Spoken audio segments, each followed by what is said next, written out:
actually is a trauma bond? And I'm sure you're probably wondering, am I in one?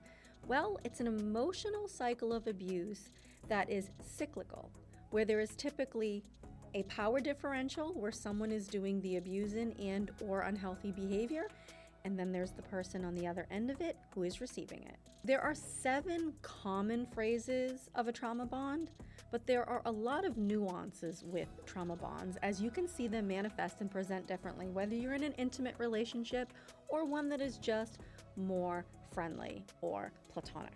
Not to mention that we actually can see trauma bonds in relationships with family members as well, friends, co-workers, you name it.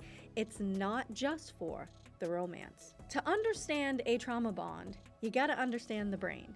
And we need to think about your neurotransmitters. We have serotonin, we have dopamine, and we have oxytocin. And oxytocin is the love hormone. Love bombing is the first initial phase of a trauma bond, because the bond needs to be so intense that said person who's on the receiving end of it doesn't leave, and they're able to get all of their needs met by this one person.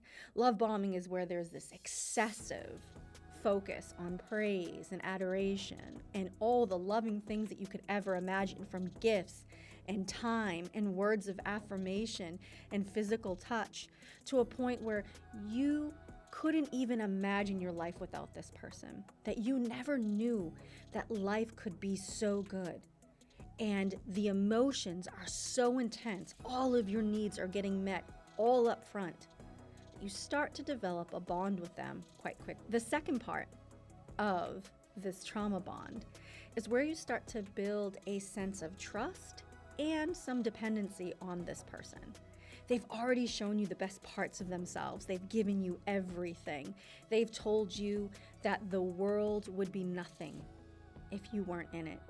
That before they met you, life simply was meaningless. And in time, you start to develop this deep trust for them, that no one in this world could ever love you the way that they could. So you start to lean in real deep into this relationship, giving all parts of yourself, letting down all boundaries. And that is the goal, because they want you to trust them and pull into the relationship with them. And the only way that that can happen is if you believe that they are the only person in this world that sees you and that you that. This person that you thought was at the top of your world, that you put on this pedestal, that they're the only person that could ever love and think about you this way. Now that person sees all of your flaws and everything that could potentially be wrong with you. In time, the relationship slowly starts shifting, where you start to pick up on some of those behaviors, and there's this cognitive dissonance that happens, right? Where your brain believes one thing and then you're seeing something else.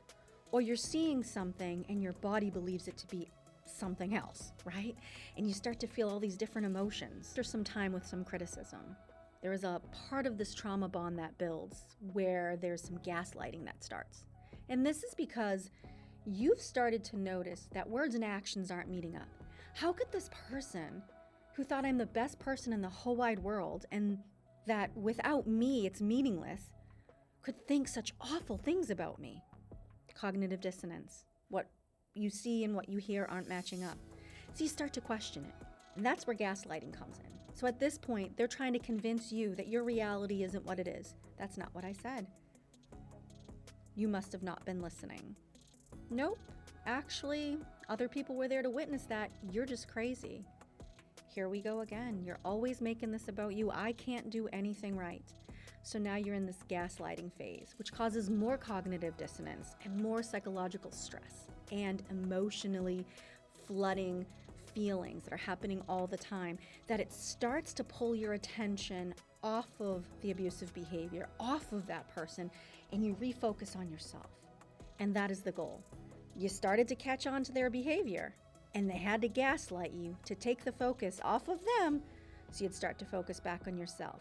While they're going, phew, I got away with that, you're going, oh my, what's wrong with me? Once the gaslighting has taken a pretty strong hold of you, the power dynamic over here and this partner starts to see that it's really wearing on you. So they might throw you little breadcrumbs here and there, positive compliment or dinner was nice, and that gives you a little boost, right? Gives you a little rush of dopamine. And that's how we build the bond.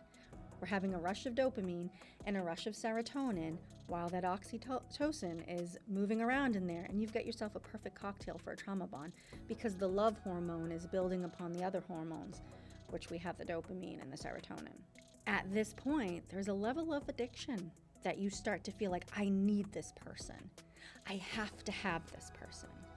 And you can look it up yourself. There are some studies that indicate the same parts of our brain that are highlighted and activated during active addiction have been shown to be activated while in a trauma bond. This is why when someone asks you, why can't you leave? Why are you staying?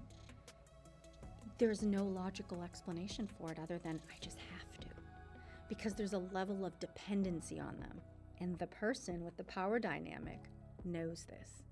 So once you've gotten to this point, it's slowly going to start to shift a little bit more. And this bond that you have with them is going to get a little bit deeper and a little bit too close to what's actually comfortable and healthy. The final part of this trauma bond is just this resignation that, well, this is what it's going to be. This is what I have to do.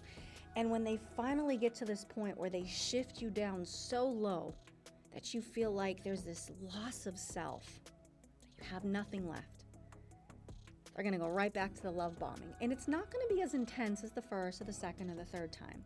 Love bombing each time in a trauma bond becomes less and less and less over time because they only have to do just a little bit to get a bigger response out of you because they've broken you down for so long that the love that you used to get is no longer there. The affirmations, the physical touch, the gifts, the going away, the quality time, the eye contact, the nice disposition when they walk in, the intonation in their voice, all of that stuff, they can give you very little breadcrumbs because it's just enough to pull you from the deepest, darkest parts of this trauma bond. Now you have basic knowledge as to how a trauma bond is made and a little bit more context as to why it's not that easy to just walk away.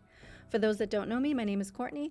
I've been in the mental health field for 20 years with 15 years in trauma recovery. So make sure you subscribe so you can follow along and get more healing videos.